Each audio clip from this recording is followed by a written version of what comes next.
Ainda mais uma praga trarei sobre Faraó e sobre o Egito. Então vos deixará ir daqui. Quando vos deixar, é certo que vos expulsará totalmente.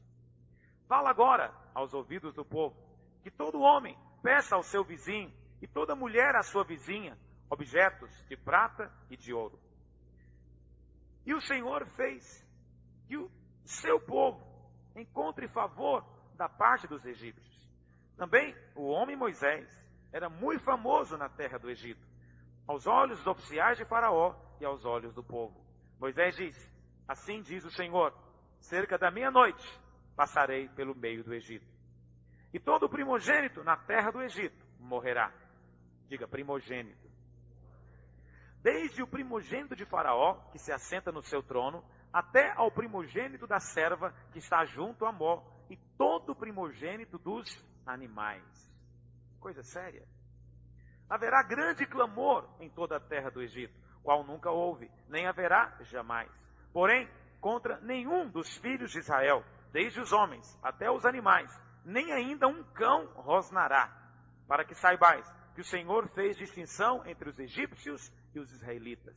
Então, todos estes teus oficiais descerão a mim, e se inclinarão perante mim, dizendo: sai tu, e todo o povo que te segue. E depois disto, sairei. E ardendo em ira, se retirou da presença de Faraó. Então disse o Senhor a Moisés: Faraó não vos ouvirá, para que as minhas maravilhas se multipliquem na terra do Egito. Moisés e Arão fizeram todas essas maravilhas perante Faraó, mas o Senhor endureceu o coração de Faraó, que não permitiu saíssem da sua terra os filhos de Israel. Eu vou ler o capítulo 12 também, mas antes de eu ler o capítulo 12, eu preciso de compartilhar com você algo com relação ao primogênito. Hoje o nosso assunto, na verdade, é a Páscoa. Hoje não é Páscoa, hoje é o último domingo do ano, hoje não tem nada a ver com o calendário católico, não é? Mas, coincidentemente, no nosso estudo do livro de Êxodo, hoje coincidiu de estarmos estudando a Páscoa. Mas antes de estudarmos a Páscoa, precisamos de compreender a última praga. Os irmãos se lembram? Na última reunião, falei para os irmãos, foram quantas pragas? 10. Essa praga agora é a última. Na última reunião, nós falamos das 9 pragas que o Senhor mandou. E essas pragas tinham como objetivo, primeiro, libertar o povo. Segundo, Deus queria se dar a conhecer, mostrar o seu poder na terra do Egito. Terceiro, Deus queria executar o juízo sobre os deuses dos egípcios. E também mostrar a realidade do Egito, a morte que existe ali. Então veja bem, aquelas pragas todas tinham esse objetivo. Agora, a última praga é uma praga diferente. Essa última praga é uma praga final. E ela é inteiramente tipológica, alegórica e ilustrativa de algo muito maior. De algo muito mais amplo, que tem repercussões futuras. E que passou a ser celebrado nos dias seguintes. A partir da última praga, Deus mandou estabelecer a festa da Páscoa. E a respeito dela, Deus disse para os filhos de Israel: vocês vão celebrar essas festas agora nas vossas gerações. Todas as vezes, no primeiro mês do ano, no 14º dia, vocês vão celebrar essa festa. E para que os vossos filhos saibam o que eu fiz. Mas na verdade sabemos que a Páscoa tinha só um objetivo. Ela seria celebrada nas gerações, até que o verdadeiro Cordeiro Pascal viesse e fosse imolado lá na cruz. Jesus é o verdadeiro Cordeiro Pascal. E ele já veio. Ele agora é a nossa Páscoa. Posso ouvir o amém de alguém? Muito bem. Mas por que a última praga é a morte dos primogênitos? Não poderia ser a morte do segundo? Ou do caçula, que é o mais dengoso? Por que do primeiro? Quantos primogênitos nós temos aqui hoje? Muitos primogênitos. Eu mesmo estava no laço, se fosse eu lá. Sou primogênito. Deixa eu dizer para você algo. Por que primogênito? Não poderia ser qualquer outro. E outra coisa, mataram o cordeiro, passaram o sangue só por causa do primogênito. E eu fico imaginando do meio o caçula conversando um com o outro, mas esse cara dá trabalho demais, o nosso pai, né?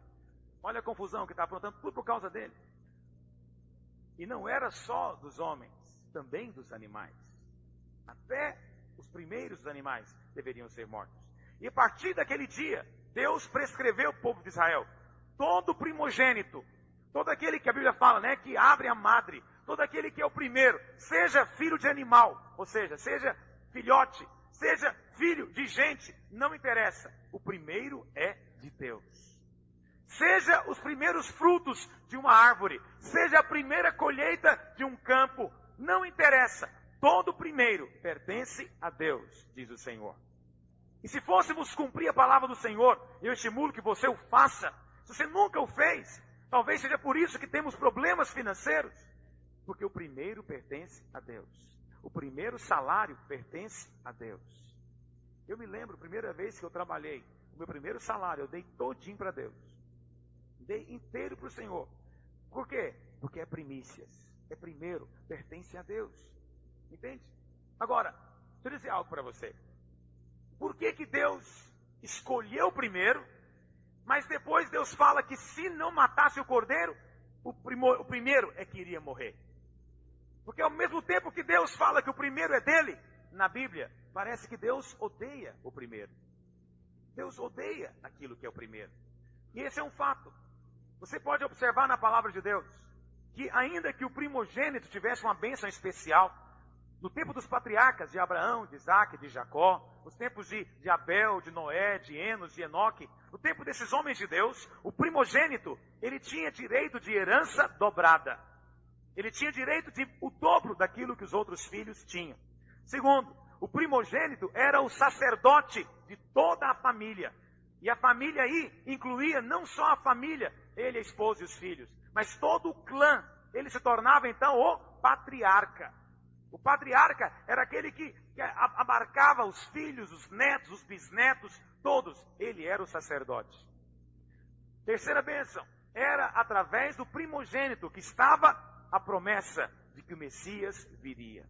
Então, todas as vezes em Israel que uma mulher ficava grávida do primeiro filho, eles ficavam esperando para ver se era homem. E quando nascia um menino, todo mundo ficava pensando, não será esse o Messias?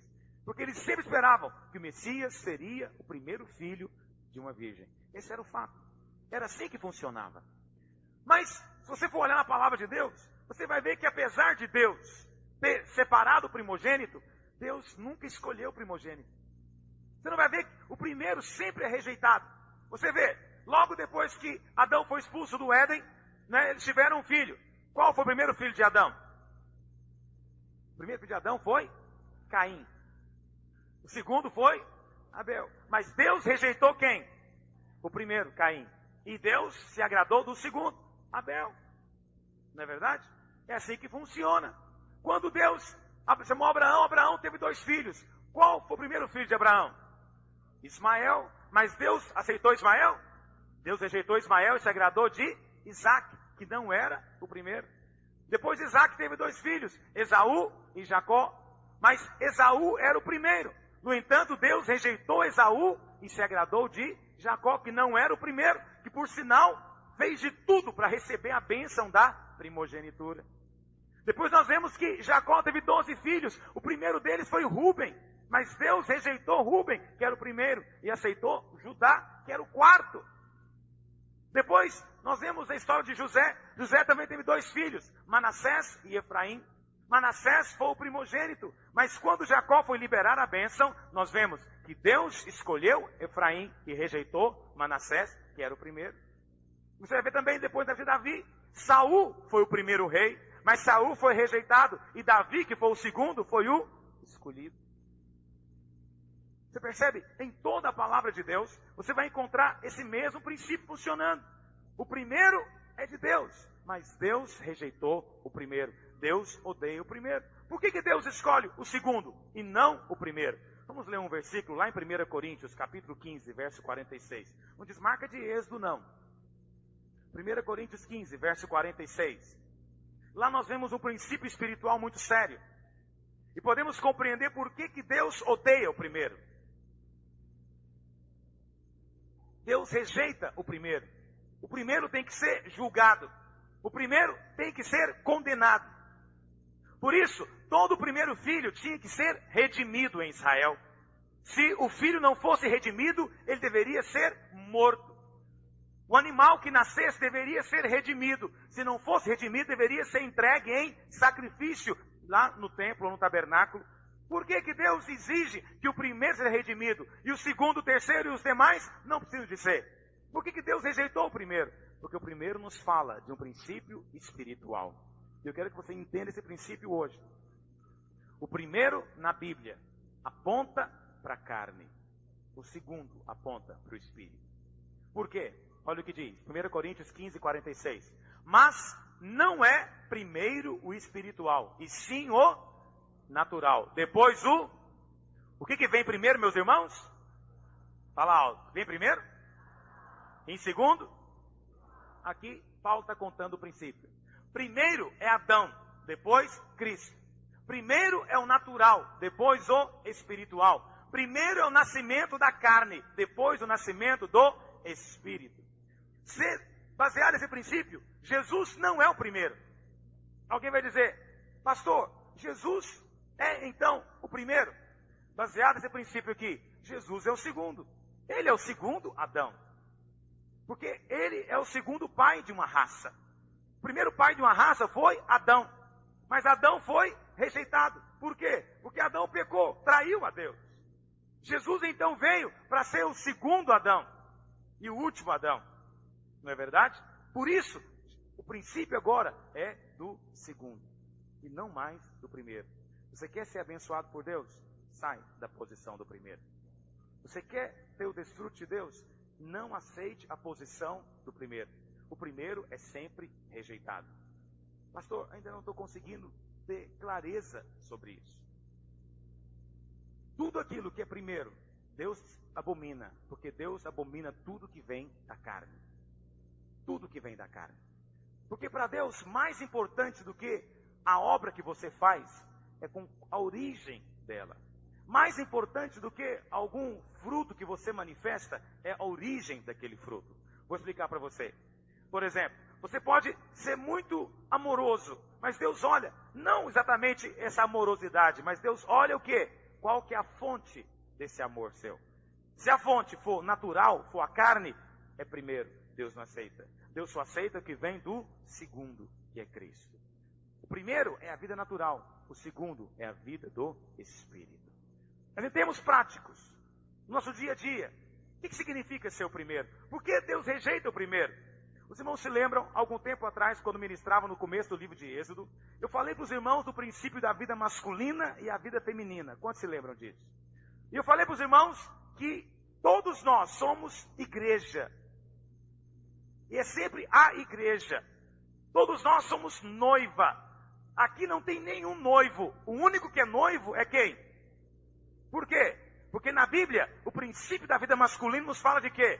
De força, liderança, capacidade, provisão, direção. Isso é a vida masculina. Na Bíblia, a vida feminina nos fala de submissão, nos fala de fragilidade, nos fala de ser protegido, de ser guardado, de ser suprido. Por isso, a igreja, para ser igreja, tem que entrar no princípio da vida feminina, da noiva. Qualquer pessoa que resolve agir pelo princípio da vida masculina, está sendo um concorrente de Cristo, porque só Cristo é o noivo, só Ele é o masculino. Só Ele é a fonte, a provisão, a proteção, só Ele é o cabeça, o líder. Amém, meus irmãos? A mesma coisa acontece com o primeiro e o segundo. Só existe um que é o primeiro, Senhor Jesus Cristo de Nazaré. Ele disse, eu sou o Alfa e o Ômega, o primeiro e o último, o início e o fim. Só Ele, ninguém mais é. Só Cristo é o primeiro. Só Cristo é o primeiro. Nenhum outro homem deve ter primazia em coisa alguma. Qualquer pessoa que quer ter a primazia, qualquer pessoa que deixa que a posição do primeiro suba no coração dela, ela está se tornando concorrente de Deus. Porque só o Senhor é o Alfa. Só Ele é o Alfa. Só Ele é o originador.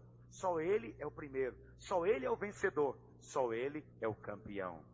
Amém, meus irmãos?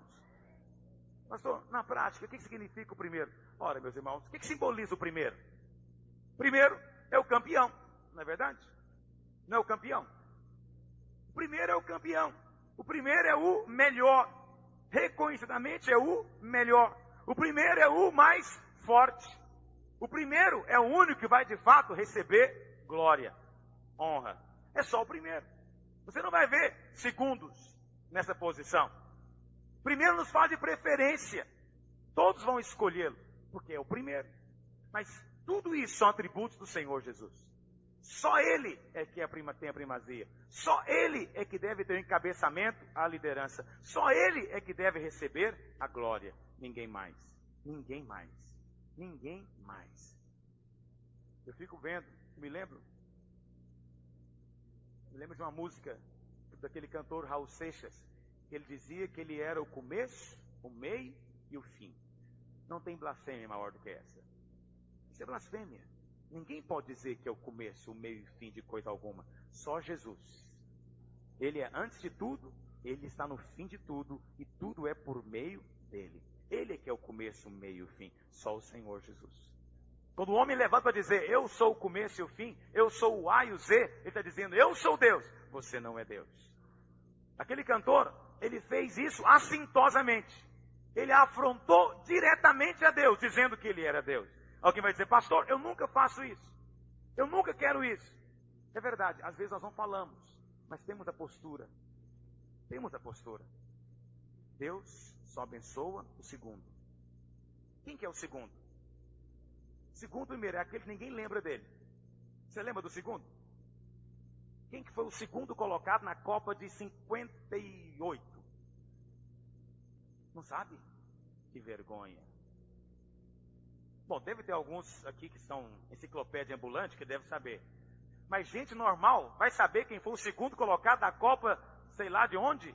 Do Campeonato Brasileiro de 90. Quem foi o segundo colocado? Não sei nem quem foi o primeiro, mas de qualquer maneira. O Almir sabe tudo, né, Almir? Quem foi? Não sabe. Por que não sabe?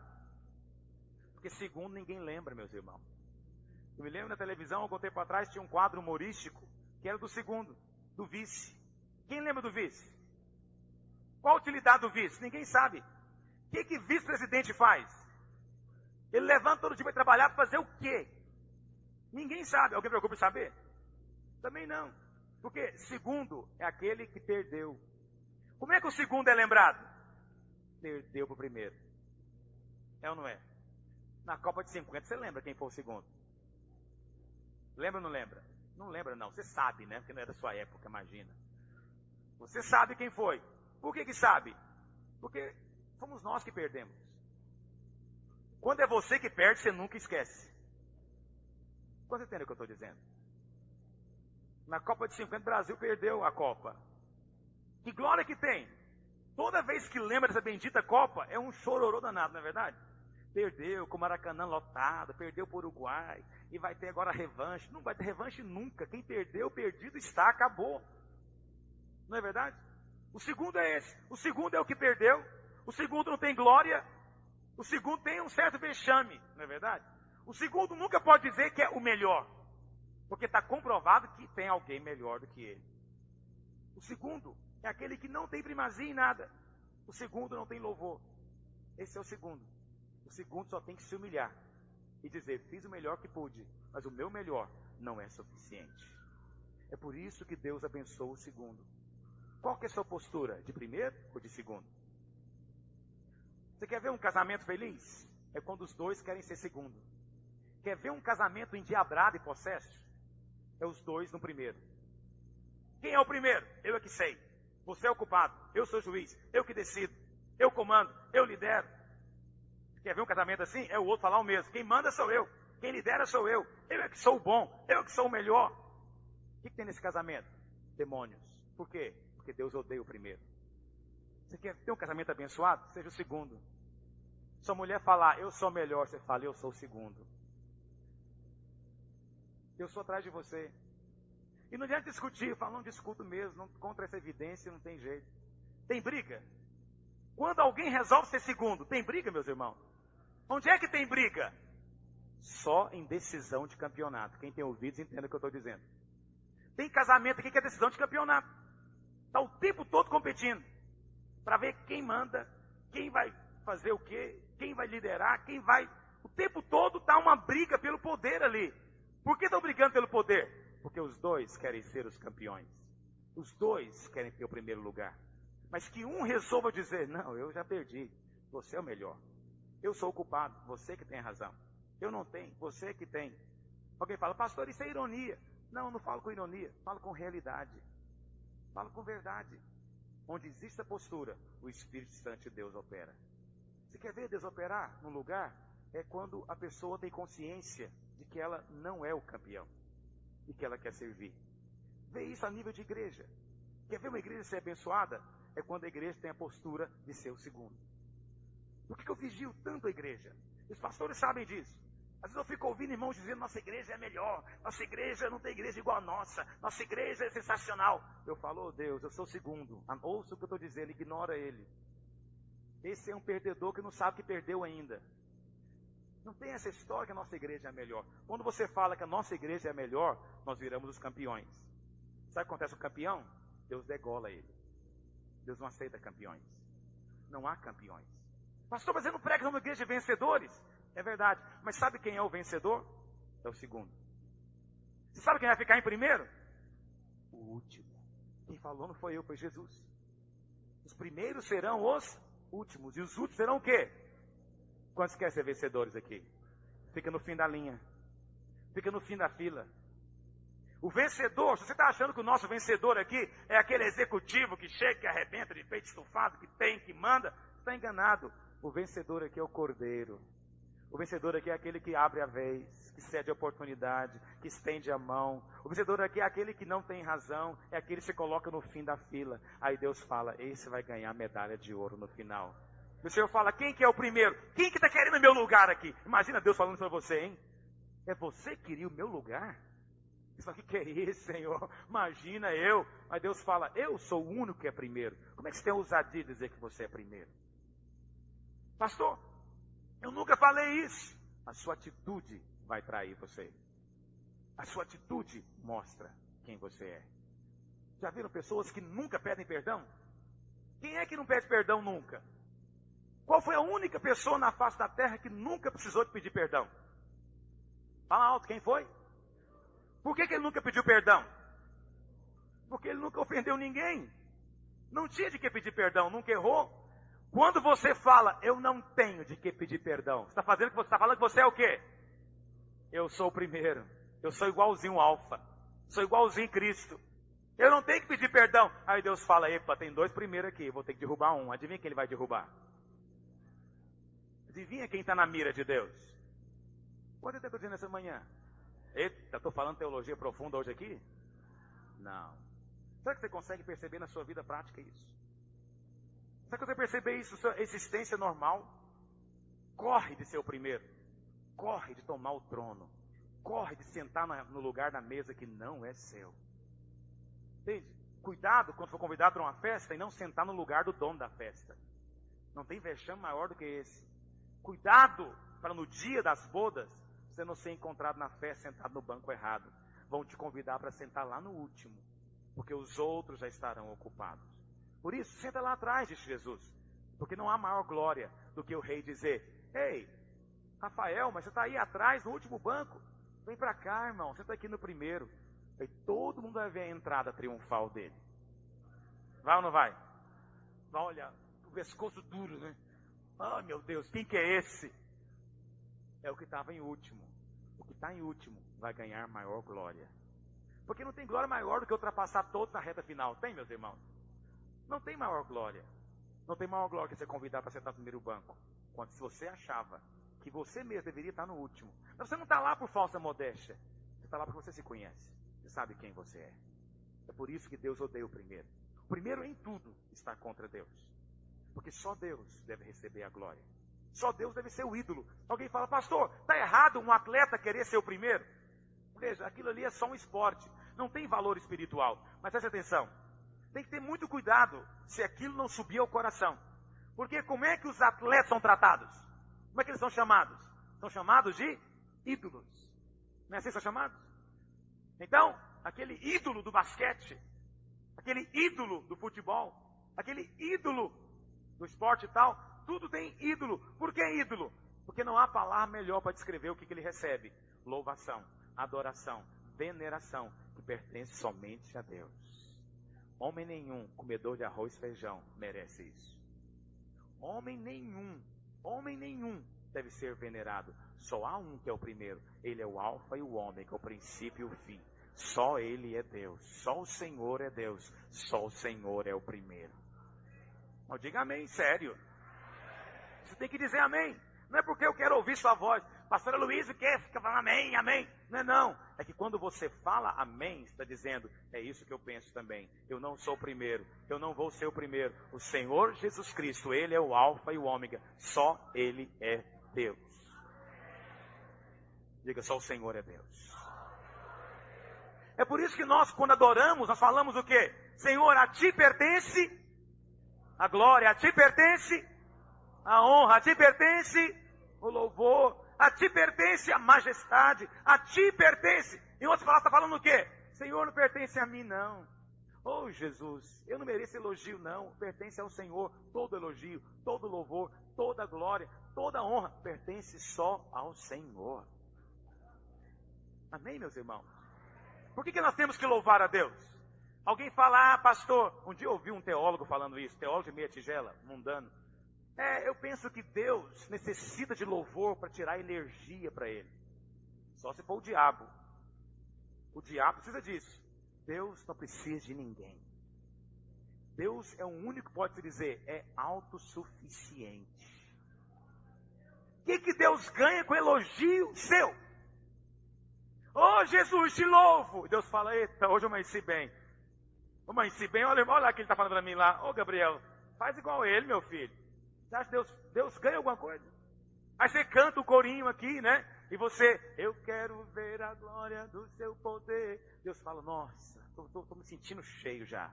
Estou me enchendo. Irmão, Deus não ganha nada. Deus não ganha nem pode perder nada. Deus não precisa de ninguém. Deus não é servido por mãos humanas. Você não pode nunca fazer nada para Deus que possa acrescentar algo a Ele que Ele não tenha. Nunca você vai ser capaz de criar algo que Ele já não tenha visto ou criado, porque só Ele é Deus. Não trate Deus como homem, porque Ele é infinito. Não se limita a coisa alguma. Sempre existiu e vai continuar existindo. E alguém fala, então não vou louvar a Deus. Aí é outra história. O assunto mais falado na Bíblia é louvor. Por quê? O assunto mais falado na Bíblia é adoração. Nós gastamos um bom tempo nos nossos cultos louvando. Por quê? Ainda que às vezes nossos dirigentes fiquem muito preocupados com os irmãos, porque é lamentável. Se os irmãos estão cantando, se os irmãos estão fazendo, se não estão, porque é uma pena. Ainda nós gastamos uma grande parte do nosso culto louvando. Por quê, meus irmãos? Porque quando nós louvamos, primeiro, nós estamos dizendo que Ele é Deus e nós não somos deuses. Qual que é a maior tentação do homem? Ser Deus. O que Adão pecou na verdade quando ele comeu a fruta? Ele quis o quê? Ser como Deus. Pastor, eu não quero ser Deus. Quer. Quando você faz algo sem orar, você está dizendo, eu não preciso de nada nem de ninguém, eu dou conta de fazer. Quando você vai e faz algo, e você nunca diz que precisa dos irmãos, nem de ninguém, você está dizendo, eu sou o único autossuficiente, eu me basto. Eu não preciso de nada nem de ninguém. Você tem que louvar, porque quando você louva, você se humilha. E você vai tirando de você esse veneno do diabo, e vai dizendo, só o Senhor é Deus. Mas não que Deus em si ganhe nada, você ganha. Quanto mais você louva, mais semelhante você fica a Ele. Quanto mais você diz que você não é, que Ele é, mais Ele fala, vou transformar você na minha imagem e semelhança. Amém, meus irmãos? Você quer ver? Faça o teste. Por que o louvor tem tanto poder? E por que o diabo detesta tanto louvor genuíno? Pergunta a você, você acha que o diabo tem medo de cantar de corinho, meus irmãos? Vou cantar um corinho agora, o diabo vai sair correndo, quer ver? Eu quero ver agora o seu... Aí o diabo fala, tô morrendo de medo. É assim que funciona? O mundo espiritual é tão tolo assim, meus irmãos. Por favor, é tempo de você alargar seu entendimento espiritual. O que o diabo teme não são sons. O que o diabo teme não é um corinho A ou B. O que o diabo teme é que quando você declara, eu não sou Deus, Deus pode ser Deus na sua casa. Deus pode ser Deus na sua vida. E o diabo sabe que onde Deus está, ele não tem saída. Por que a primeira coisa que o diabo quer fazer com você é calar sua boca? Já viram isso? Na hora que o irmão está numa crise, a primeira coisa que ele faz, tranca a boca. Não dou conta de cantar, pastor. Não dou conta de louvar. Estou em crise. É isso que o diabo quer mesmo. Na hora, você quer ver qualquer briga de casamento arrebentar, acabar, é um dos dois começar a louvar. Entra para o seu quarto, você não consegue cantar, liga o CD e ajoelha no chão. Não precisa sentir nada não, só fala, Deus, só o Senhor é Deus. Meu marido não é Deus, eu não sou Deus, o Senhor é Deus. E comece a adorar e declarar a majestade para você ver. Não tem demônio que aguenta ficar perto de você. Eu vejo isso na minha vida. Às vezes sou atacado, meus irmãos. E se você é atacado, você pode ter certeza. Eu também sou. Não sou melhor do que você. Crescimento espiritual não nos faz imune a ataques. Não faz. Sou atacado também. Preste atenção. Quando eu sou atacado, sabe o que eu faço? Eu apenas declaro. Se eu não posso cantar, porque o lugar não é apropriado, eu apenas louvo. Porque o louvor não está ligado necessariamente com música. Você pode louvar sem ter música. Poderíamos ficar aqui 1 hora louvando, sem cantar uma nota musical. Mas com música é melhor. Você entende que é importante que Deus seja o único Deus na sua vida? Afaste da sua vida tudo aquilo que de alguma maneira demonstra que você é Deus. Por que eu falo para você que você tem que orar? Porque a oração nos fala de dependência. E só depende quem não é Deus. Entende? Só depende quem não é Deus. Onde é que Deus opera? Só no lugar onde Ele é o único Deus. Porque se houver um outro Deus, Deus está em guerra contra ele. Deus diz, eu sou o único Deus e além de mim não há outro. E se levantar-se alguém dizendo que é Deus, ele vai ter que guerrear comigo e vamos ter que descobrir quem é o Deus então. Por isso, quando um homem tem a postura arrogante de tomar a primazia, tomar a liderança, tomar a posição, de ter a força de encabeçar, ele está dizendo, em outras palavras, que ele é Deus. E Deus vem para lutar contra ele. É por isso que tem 2 tipos de guerra espiritual. Tem uma guerra espiritual contra o diabo e tem uma guerra contra Deus. Muitos irmãos estão lutando contra Deus, achando que é demônio. Mas não é. O que Deus faz o quê? Deus resiste ao... Quem é o soberbo? É o primeiro, é o campeão, é o melhor, é o mais forte. O soberbo é o primogênito. Por isso o primogênito vai ter que ser cortado. Você quer ver a obra do Senhor avançando? Corta o espírito do primeiro na sua vida. Quantos querem fazer isso na sua vida? Ao dizer que quer, é porque você reconhece que tem isso. Isso é o começo. Isso é o começo. Vamos avançar. Capítulo 12. Disse o Senhor a Moisés e a Arão na terra do Egito: este mês vos será o principal dos meses. Será o primeiro mês do ano. Até então, esse mês não era o primeiro mês. Mas Deus mudou o calendário. Deus falou, agora janeiro não será o primeiro mês mais. O primeiro mês agora vai ser março, abril. Porque o ano judaico começa aí entre março e abril. Agora não vai ser mais janeiro o começo do ano para vocês. Por quê? Porque vocês vão começar uma nova vida. Antes vocês eram escravos no Egito. Antes Faraó mandava e comandava a vida de vocês. Mas agora eu serei o único Deus sobre a vida de vocês. Por isso será um novo começo, uma nova vida. Por isso, a partir de agora, esse dia será um marco. E esse mês será o primeiro mês. Isso nos mostra o quê? Que a vida cristã começa, a vida real começa no dia em que nós convertemos. Você deveria contar sempre a sua idade física, mas principalmente a sua idade espiritual. Coloque marcos no seu caminho. É da vontade de Deus que você coloque marcos. Marque datas. É triste um irmão que não sabe quando converteu, não sabe quando foi cheio do Espírito, não sabe quando foi ordenado, não sabe nada. Ele não guarda data nenhuma. Guardar datas é de Deus. Datas são marcos na sua vida. Você entende o que eu estou dizendo? Falai, verso 3. Falai a toda a congregação de Israel, dizendo: aos 10 deste mês, cada um tomará para si um cordeiro, segundo a casa dos pais, um cordeiro para cada família. Muito bem, irmãos. A Páscoa era celebrada com um cordeiro. Eu quero que você entenda que a Páscoa é inteiramente simbólica, tipológica, alegórica. É como se fosse uma ilustração no Velho Testamento de uma realidade do novo. Então preste atenção. Cada detalhe da Páscoa fala de uma realidade espiritual do crente do Novo Testamento. Por exemplo, o Cordeiro. Quem que é o Cordeiro, meus irmãos? Jesus. Abre lá em 1 Coríntios, capítulo 5, verso 7. Só para você ter certeza disso. 1 Coríntios 5, verso 7. A Bíblia fala lá em João, capítulo 1, verso 29 também, que quando Jesus vinha chegando para ser batizado por João, João levantou a voz e falou o quê? Eis o Cordeiro de Deus que tira o pecado do... Quem falou isso? João Batista. Ele chamou Jesus de Cordeiro. Lá em 1 Coríntios 5, 7 diz, lançai fora o velho fermento, para que sejais nova massa, como sois de fato, sem fermento, pois também Cristo o que, meus irmãos?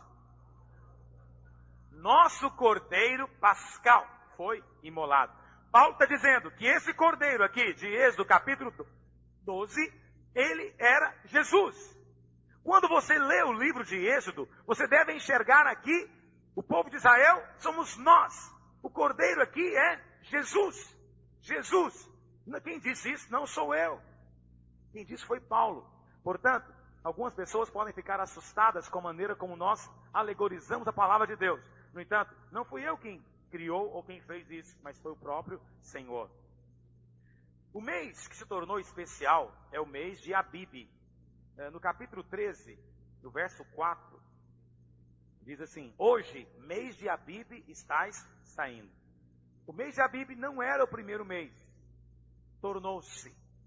Por quê? A nossa vida começa de novo no dia em que nós nos convertemos. Primeira coisa que fazia parte da Páscoa era então o Cordeiro. Como eu disse, o Cordeiro aponta para Cristo. Vamos ver agora como deveria ser o Cordeiro. Olha o que diz, verso 5. O Cordeiro, capítulo 12, verso 5. O Cordeiro será sem defeito. Isso significa que o Senhor Jesus, quando viesse, deveria ser sem defeito, como de fato foi, como os evangelhos assim nos mostram. Jesus jamais pecou, jamais houve nele mácula alguma de erro. Tinha que ser sem defeito.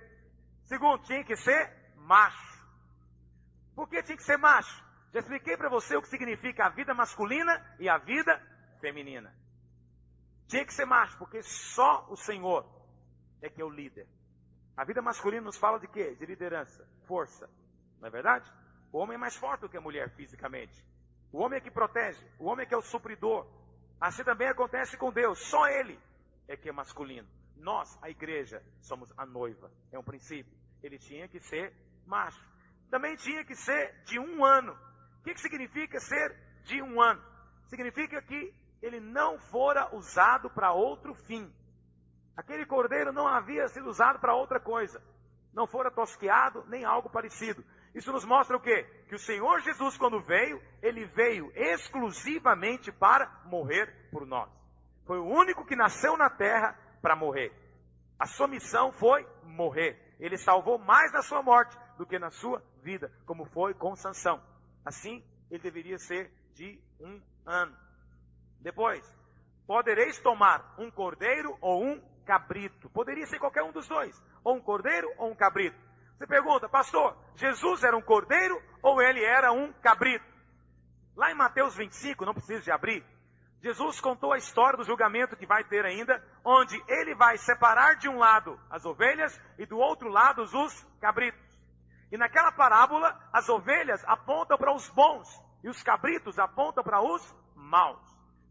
Ora, o fato do Senhor aqui poder ser um cordeiro ou um cabrito, isso fala o quê? E o que ele era realmente? Ele era bom ou ele era mau? Ele representou os bons ou representou os maus? Na verdade, Jesus mesmo, por si, ele é o cordeiro. Mas quando ele tomou o pecado do homem sobre si, lá na cruz, ele tornou-se um cabrito para levar o nosso pecado. É por isso, abre lá em 2 Coríntios 5, 21. Sei que alguns não sabem de cor.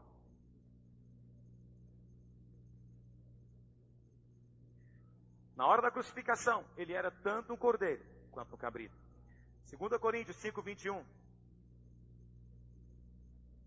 Acharam? Vamos ler juntos? É um versículo importante. Vamos lá? Aquele que não conheceu pecado, Deus o fez pecado para que nele fôssemos feitos o quê? Ora, aquele que não conheceu o pecado, percebe? Jesus não conheceu o pecado. Deus o fez o quê? Lá na cruz, aquele que não tinha pecado, recebeu pecados sobre ele. Recebeu o nosso pecado sobre ele. Para que nele agora, uma vez recebendo o juízo do nosso pecado, fôssemos feitos o quê? Justiça de Deus. Aleluia. Verso 6. E o guardareis, volta lá para Êxodo 12, não desmarca de Êxodo não. E o guardareis até ao 14º dia deste mês. E todo o ajuntamento da congregação de Israel o imolará no crepúsculo da tarde. Veja, esse cordeiro deveria ser observado durante 10 dias. Se você olhar no verso 3 diz que no dia 10 do mês de Abibe, cada um iria pegar o cordeiro. E depois tinha que esperar até o dia 14. Durante 4 dias, cada família deveria observar se o cordeiro não tinha defeito nenhum. E só depois de constatar que ele de fato era sem defeito, não tinha nenhuma perna torta, não tinha nenhum problema na orelha, não tinha nenhuma doença nenhuma, por 4 dias observavam. Aí então poderia ser usado. Ninguém poderia apresentar a Deus nada com defeito. Mas o Senhor Jesus também foi observado.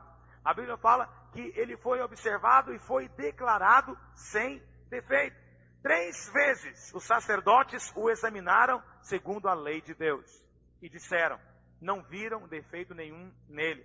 3 vezes os governantes romanos também o testaram de acordo com a lei romana. Não encontraram defeito nenhum. E na verdade, o próprio Pilatos repetiu 3 vezes. Não vejo nele falha alguma. Não vejo nele crime algum. 3 vezes foi declarado isso. Para que não houvesse dúvida nos tribunais celestiais, nesses observadores que nos contemplam constantemente, para que não houvesse dúvida. O Senhor Jesus nunca pecou, não teve pecado algum.